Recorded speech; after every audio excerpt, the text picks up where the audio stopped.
ఏమిట్రా తింగరోడా? ఇప్పుడు చెప్పు, బంగారు నగలు ఎక్కడున్నాయి? చూపించరా, నేను నిర్ధారించుకోవాలిగా. ఊరికే బంగారాభరణాలు కనిపించాయంటే నేనెలా నమ్ముతాను? ఈ పిల్ల చాలా సమర్థురాలు. నకిలివి చూపించి బంగారు నగలు అంటుంది.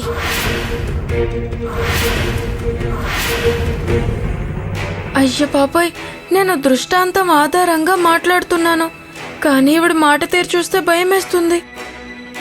ఇదిగో పిల్ల, నీకు నీ నల్లడి మీద నమ్మకం ఉంది కదా, మరెందుకు భయపడుతున్నావు? సకు, నువ్వెందుకు భయపడుతున్నావు? నీకు అండగా మేమందరం ఉన్నాం, భయపడకు.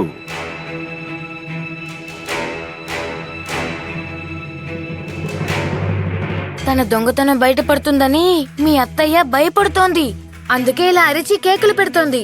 పిల్ల, నువ్వు అస్సలు భయపడకు, ధైర్యంగా మాట్లాడు.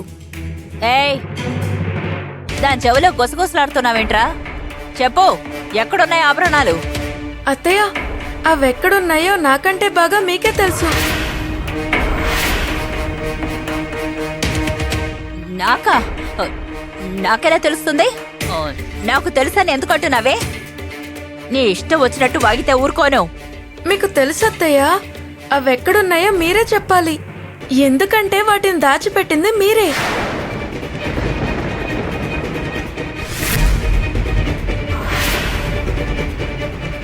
ఇదిగో సత్యభామ గారు, నగను దొంగనిచ్చింది మీరే కదా? సొంత మేనకోడల నగలు. సకు, నువ్వు ఏం ఆగుతున్నావే? నా మీద దొంగ అనే ముద్ర వేస్తావా నువ్వు? సిగ్గులేదు ఇలా మాట్లాడటానికి. నీ నగలు నాకెందుకే? ఇప్పుడు నాకు గుర్తొచ్చింది. నిన్న అర్ధరాత్రి మా ఇంటి తలుపు కొడితే తరిమేశాను. ఆ కోపం మనసులో పెట్టుకుని నాటకాలాడుతోంది.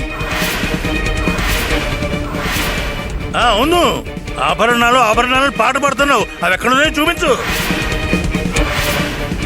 లేవండి, లేవు. దీని దగ్గర ఆభరణాలు లేనే లేవు. కల్పించి కట్టు కథ చెప్తోంది. నా మీద లేనిపోని నేరాలు చెప్పడానికి అందరినీ ఇక్కడికి పిలిపించింది. మాకు పని పాట లేదనుకుంటున్నావా? నువ్వేమనుకుంటున్నావు? ఇదేమన్నా చిన్నపిల్లలాట? శాస్త్రి గారు, ఊరికే సఖుని మాటలనకండి. మీకేం తెలుసునని ఆవిడ పక్షాన మాట్లాడుతున్నారు. ఇదిగో సెకు, దాన్ని వెనకేసుకొస్తావేంటే నువ్వు? ఇది విశ్వాసఘాతకురాలు, విశ్వాసం లేదు. పూట గడవక పస్తులుండే దీన్ని మా మనోరమ పిన్ని కొడుకు దిగంబర్రావుకిచ్చి వివాహం జరిపించాను. కానీ ఇది సొంత అత్తనాన్ని కూడా చూడకుండా నన్ను దొంగ అంటోంది. నేను మిమ్మల్ని దొంగ అనట్లేదు. మీరు తప్పు చేస్తే పాండురంగడు మిమ్మల్ని శిక్షిస్తాడు. మీకు నాకు కాదు, నిజమేంటో అబద్ధమేంటో ఆయనకి తెలుసు, స్పష్టంగా తెలుసు.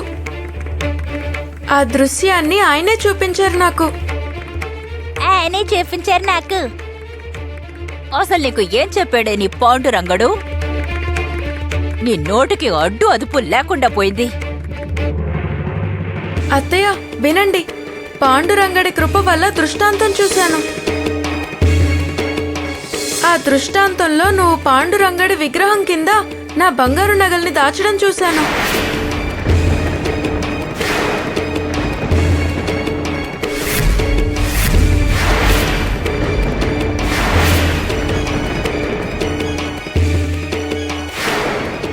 నాకు నువ్వు చాలా స్పష్టంగా కనిపించావు. విగ్రహం కింద మా అత్తయ్య నగలు దాచిపెట్టారు.